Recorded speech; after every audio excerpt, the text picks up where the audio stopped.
सुभाष एक दुकान के बाहर खड़ा अपने दोस्तों से बातें कर रहा था।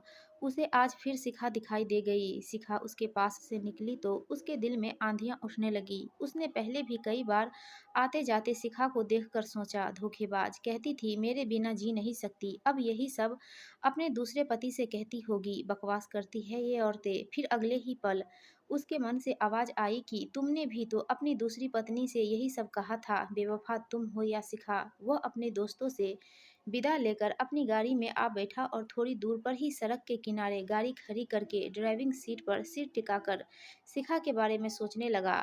सुभाष ने शिखा से प्रेम विवाह किया था। विवाह को 2 साल ही हुए थे कि सुभाष की माँ रमा देवी को पोता पोती का इंतजार रहने लगा।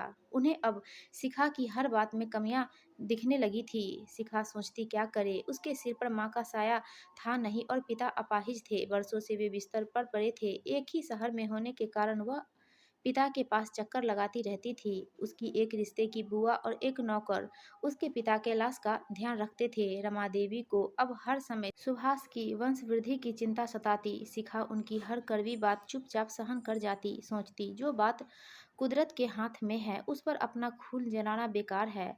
वह आराम से घर के कामों में लगी रहती। उसे परेशानी तब होती जब सुभाष को उससे कोई शिकायत होती। वह सुभाष को इतना प्यार करती थी कि उसकी बाहों में पहुंचकर सुभाष कह उठता, तुम किस मिट्टी की बनी हो, पहले दिन की तरह आज भी कितनी सुंदर दिखती हो। शिखा हंसकर उसके सीने से लग जाती और इस तरह 5 साल बीत गए थे। सुभाष के ऑफिस से आने के समय शिखा उसे तैयार हंसती मुस्कुराती मिलती। रमा देवी को यह सब पसंद नहीं था। एक दिन वे सुभाष से बोली, तुम उदास और दुखी क्यों रहते हो। सुभाष हंसा, क्या हुआ है मुझे, अच्छा तो हूँ, बिना बच्चे के भी कोई जीवन है, बच्चों से ही तो जीवन में रौनक आती है। माँ, दुनिया में हजारों लोग हैं जिन्हें बच्चे नहीं है। सुभाष शांत रहते हुए बोला, तुम ढंग से डॉक्टर को दिखाते क्यों नहीं हो। अभी तक इस बारे में गंभीरता से नहीं सोचा था माँ, अगले हफ्ते दिखाता हूँ। यह कहकर सुभाष अपने कमरे में चला गया। शिखा सुभाष के लिए चाय लेकर आई तो सुभाष की मुख मुद्रा देखकर समझ गई कि माँ बेटे में क्या बातें हुई होगी। फिर डॉक्टर चेकअप टेस्ट का सिलसिला शुरू हुआ और जब रिपोर्ट आई कि शिखा कभी माँ नहीं बन सकती तो शिखा के आंसू रुकने का नाम ही नहीं ले रहे थे। सुभाष शिखा को समझाता रहता कि हम किसी अनाथालय से बच्चा गोद ले लेंगे, लेकिन रमा देवी किसी पराये बच्चे को स्वीकारने के लिए तैयार नहीं हुई। सुभाष उन्हें भी समझाता, माँ, जमाना कहाँ से कहाँ पहुँच गया है और आप अपने पराये में उलझी हुई हैं। सुभाष के बचपन में ही उसके पिता का देहांत हो गया था। रमा देवी ने बड़ी मेहनत से सुभाष को पढ़ाया लिखाया था।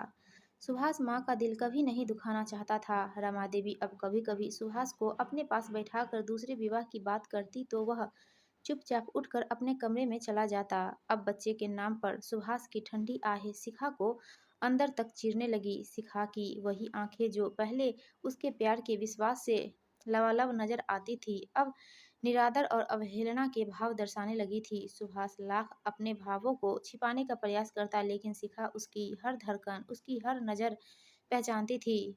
मन ही मन घुटती रहती शिखा। चारों ओर कुहासा सा नजर आता उसे। जीवन के सफर में साथ चलते चलते अब दोनों के हाथ एक दूसरे से छूटने लगे थे। एक दिन शिखा अपने पिता को देखने गई। उनकी तबीयत बहुत खराब थी। सुभाष ने फोन कर कह दिया, जितने दिन चाहो उतने दिन रह लो। शिखा ने पूछा, तुम्हें परेशानी तो नहीं होगी। नहीं, सपाट स्वर में कहकर सुभाष ने रिसीवर रख दिया। शिखा हैरान रह गई कि यह वही सुभाष है जिसने इतने सालों में 2 दिन के लिए भी पिता के पास नहीं छोड़ा था। सुबह छोड़ता तो शाम को अपने साथ ले जाता था। उसे लगा सुभाष सचमुच पूरी तरह बदल गया है। और फिर सुभाष ने न फोन किया न ही आया। शिखा फोन करती तो अनमना सा हाँ हूँ में जवाब देकर रिसीवर रख देता। एक बार भी सुभाष ने शिखा को घर आने के लिए नहीं कहा और अब 2 महीने बीत गए थे।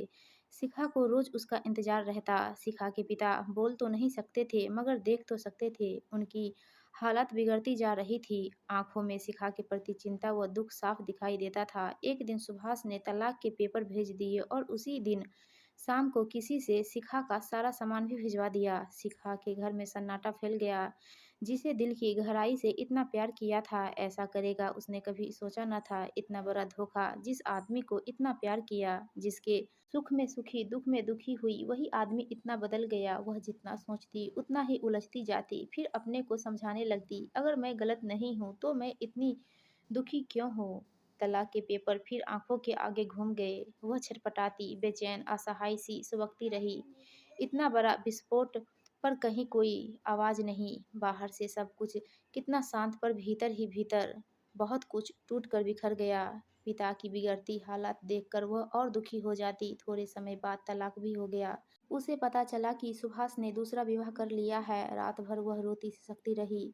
सुभाष के साथ बिताया एक एक पल याद आता रहा। कैलाश को अस्पताल में दाखिल करना पड़ा। उन्होंने अपने वकील अशोक कुमार को बुला लिया और घर वह किराए पर चढ़ी हुई सारी दुकानें शिखा के नाम कर दी। उनकी आंखों में शिखा के लिए चिंता साफ दिखाई देती। अशोक कुमार शहर के प्रसिद्ध वकील थे। उम्र में शिखा से कुछ ही बड़े थे, लेकिन बहुत ही सुहृदय व सुलझे हुए इंसान थे। इस पूरी दुनिया में कैलाश को अशोक से ज्यादा भरोसा किसी पर न था। वे जब भी आते, कैलाश की चिंता कुछ कम हो जाती थी।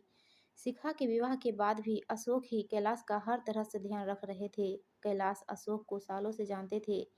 शिखा से अशोक की जितनी भी बातें होती, कैलाश के बारे में ही होती। शिखा तलाकशुदा है, यह वे जानते थे, लेकिन शिखा से इस बारे में उन्होंने कभी कुछ नहीं पूछा था। सुभाष के दुख के साथ साथ पिता की आंखों में बसी चिंता शिखा को और व्याकुल किए रहती। उसकी बुआ और नौकर घर संभालते रहे। वह अस्पताल में कैलाश के पास थी। अशोक आते जाते रहते। एक दिन अशोक जाने लगे तो शिखा बोली, एक व्यक्तिगत प्रश्न पूछना चाहती हूँ आपसे। अशोक ने देखा कैलाश नींद में है और शिखा बहुत परेशान है। वो कुछ कहने की हिम्मत जुटा रही है। अशोक बोले, पूछिए। आपने विवाह क्यों नहीं किया? अशोक को एक झटका सा लगा, लेकिन फिर धीरे से बोले, कोई मजबूरी थी, कहकर वे जाने लगे तो शिखा ने तेजी से आगे बढ़कर कहा, क्या आप मुझे बता सकते हैं? अशोक वहीं अपना बैग रखकर बैठ गए और फिर धीरे धीरे बोले, कुछ लोग कमियों के साथ पैदा होते हैं और अगर मैं विवाह के योग्य होता तो सही समय पर विवाह कर लेता। आप मेरी बात समझ गई होंगी। हाँ अशोक साहब, ऐसा सिर्फ पुरुषों के साथ ही नहीं, स्त्रियों के साथ भी होता है। मैं भी कभी माँ नहीं बन सकती, इसी कारण मेरा तलाक हो गया। मैंने हर संभव तरीके से विवाह को बचाने का प्रयत्न किया, लेकिन बचा नहीं सकी। अशोक ने हैरान होकर उसकी तरफ देखा तो शिखा ने कहा, क्या आप मेरे साथ विवाह कर सकते हैं? शिखा, आप होश में तो हैं?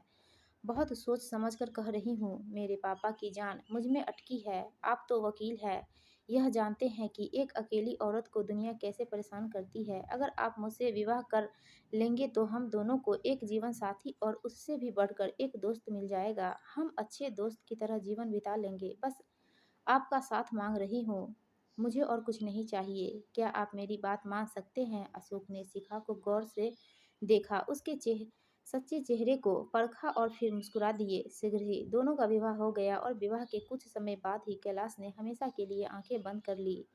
शिखा अशोक के घर आ गई। घर वैसा ही था जैसा औरत के बिना होता है। नौकर तो थे, लेकिन शिखा का हाथ लगते ही घर चमक उठा। एक दिन अशोक भावुक होकर बोले, कैसा पति था जिसने तुम्हें तलाक दे दिया? दोनों अपने मन की ढेरों बातें करते। दोनों को एक दूसरे में अच्छा दोस्त दिखाई देता था। शिखा दिन भर घर को बनाती संवारती, उनकी फाइलें संभालती।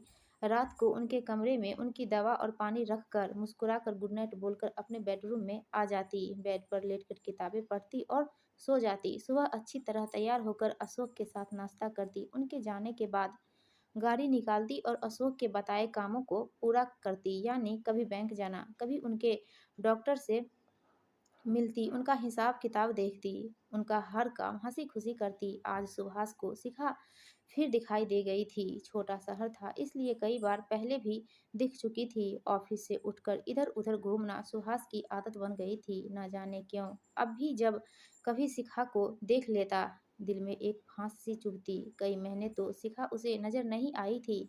वैसे उसने सुन लिया था कि उसने शादी कर ली है और बहुत खुश रहती है। न जाने क्यों उसे शिखा की शादी से दुख पहुंचा था। शहर के किसी चौराहे पर, किसी मार्केट में शिखा कभी कभी नजर आ जाती थी अपने पति के साथ, किसी नई सहेली के साथ, तो कभी अकेली कार में। उसके शरीर पर शानदार कपड़े होते और चेहरे पर शांति। सुभाष का दिल जलकर रह जाता। ऐसी सुख शांति तो उसके जीवन में नहीं आई थी। आज भी जब शिखा उसके सामने से निकली तो उसका दिल चाहा कि वह उसका पीछा करे, बिल्कुल उसी तरह जैसे विवाह से पहले करता था। गाड़ी खड़ी करके सुभाष बेचैनी में टहलता सड़क पर दूर निकल गया। सड़क के पार उसकी नज़र ठिठक गई। शिखा आ रही थी। सुहास तेजी से सड़क पार करके उस तरफ बढ़ा जहां शिखा अपनी गाड़ी में बैठने वाली थी। जैसे ही शिखा गाड़ी में बैठकर गाड़ी स्टार्ट करने लगी, सुहास ने नॉक किया। शिखा देखती रह गई। वह कभी सोच भी नहीं सकती थी कि इस तरह सुभाष से मुलाकात हो जाएगी। वह कुछ बोल ही नहीं पाई। सुभाष ने कहा, क्या गाड़ी में बैठकर बात कर सकता हूँ? शिखा ने पल भर सोचा, फिर कहा, नहीं, आपको इस तरह बात करने का कोई हक नहीं है अब। सुभाष को धक्का सा लगा। वह टूटे स्वर में बोला, बस थोड़ी देर, फिर खुद ही उतर जाऊंगा। कौन सी बातें आपको 2 साल बाद याद आ गई है? सुभाष बढ़ता हुआ बोला, बहुत बदल गई हो। क्या खुश हो अपने जीवन से? कैसा है तुम्हारा पति? वे बहुत अच्छे हैं और उन्हें बच्चे की भी कोई इच्छा नहीं है। बच्चे के लिए वे अपनी पत्नी को धोखा देने वाले इंसान नहीं है। शिखा ने सख्त स्वर में कहा। सुभाष झूठ नहीं बोल सका, कोई बात न बना सका। चोर की तरह अपने दिल का हर राज उगलने लगा। शिखा, मुझे देखो, मैं खुश नहीं हूँ। शिखा ने पलटकर उसकी तरफ देखा। सच में वह खुश नहीं लग रहा था। उसका हुलिया ही बदल गया था। वह बहुत सुंदर हुआ करता था, लेकिन आज बदसूरत और बेहाल लग रहा था। शिखा, सुभाष शर्मिंदा सा बोला, यह तो ठीक है कि बच्चे दुनिया का सबसे बड़ा उपहार है, लेकिन सिर्फ तुम्हारी खुशी के लिए मैं इस सच से आंखें फेर लिया करता था। लेकिन जब माँ ने दूसरे विवाह की बात की तो मेरी इच्छा भी जाग उठी। मेरे जुड़वे बच्चे हुए। मैंने दुनिया की सबसे बड़ी खुशी देख ली है। फिर भी मैं टूट गया हूँ। मंजिल पर पहुँचने के बाद भी भटक रहा हूँ, क्योंकि मेरी पत्नी सुमन बहुत ही कर्कश स्वभाव की है। वह समझती है मैंने बच्चों के लिए ही शादी की है। उसे अपने सिवा किसी का ख्याल नहीं। कहती है कि बच्चे तुम्हारी जिम्मेदारी है। बहुत ही फूहड़ और बदतमीज लड़की है। माँ से बात बात पर उसका झगड़ा होता है। वही घर जो तुम्हारी उपस्थिति में खुश और शांत नजर आता था, अब कलह का अड्डा लगता है। घर जाने का मन नहीं होता। तुमने मेरा इतना ख्याल रखा था कि मैं बीते दिन याद करके रात भर सो नहीं पाता हूँ। बहुत दिन बाद मुझे पता चला कि संसार की सबसे बड़ी खुशी तुम्हारे जैसी पत्नी है। मैं तुम्हें कभी नहीं भूल सका और मानता हूँ कि